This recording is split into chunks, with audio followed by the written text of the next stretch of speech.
Everyone, welcome to my channel. आज हम देखने वाले हैं क्लास 6 के एनसीईआरटी का चैप्टर 2 जो है खाद्य संग्रह से भोजन उत्पादन तक। आज हम इसे कंप्लीट करने वाले हैं।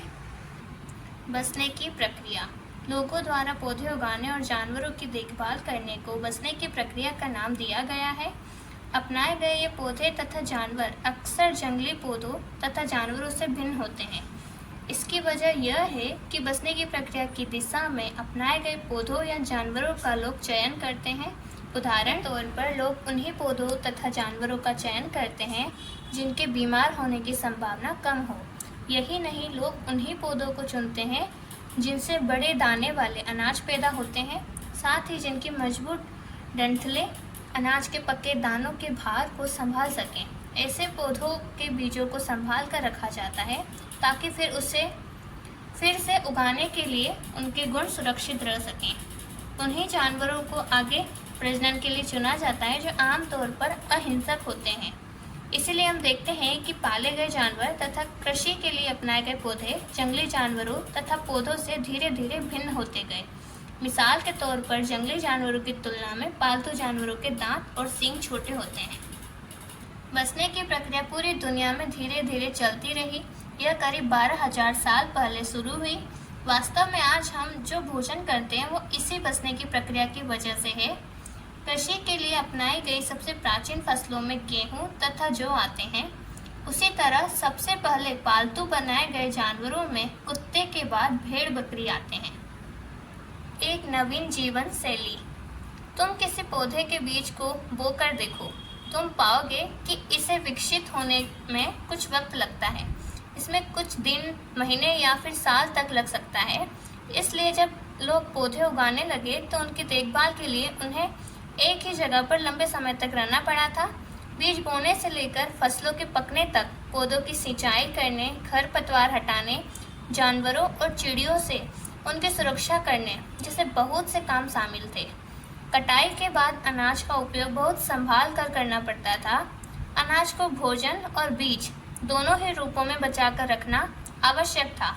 इसलिए लोगों को इसके भंडारण की बात सोचनी पड़ी। बहुत से इलाकों में लोगों ने मिट्टी के बड़े बड़े बर्तन बनाए, टोकरियां बुनी या फिर जमीन में गड्ढा खोदा।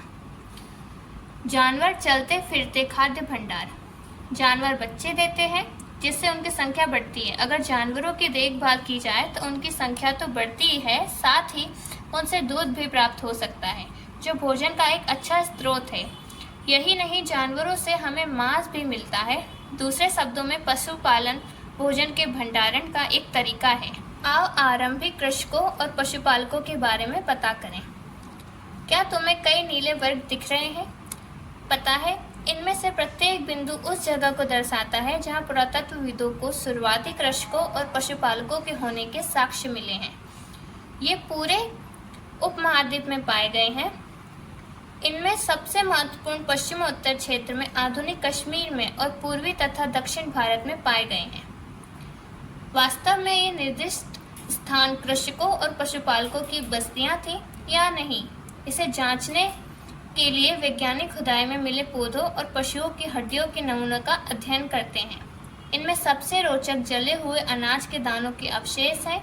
ऐसा लगता है कि ये गलती से या फिर जानबूझकर जलाए गए होंगे। वैज्ञानिक इन अनाज के दानों की पहचान कर सकते हैं।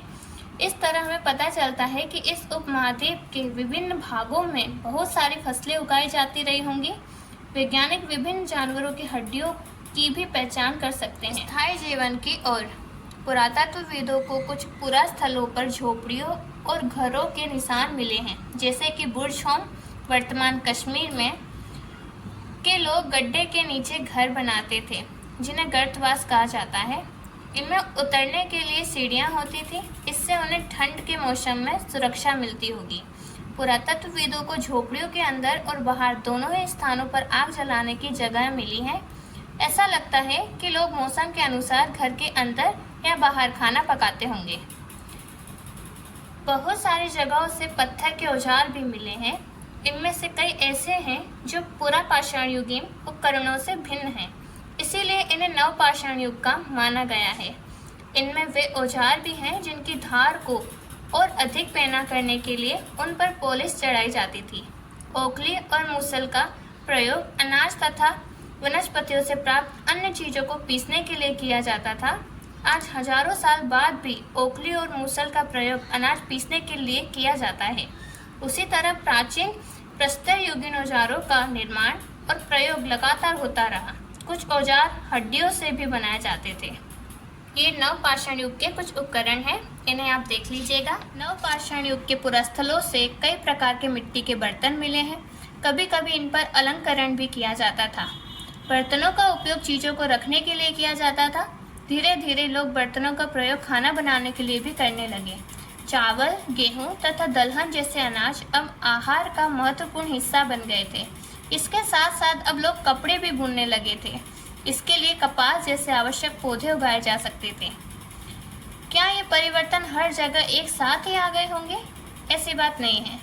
एक तरफ जहाँ कई जगहों पर स्त्री पुरुष शिकार और भोजन संग्रह करने का काम करते रहे थे, वहीं अन्य लोगों ने हजारों साल के दरमियान धीरे धीरे खेती और पशुपालन को अपना लिया।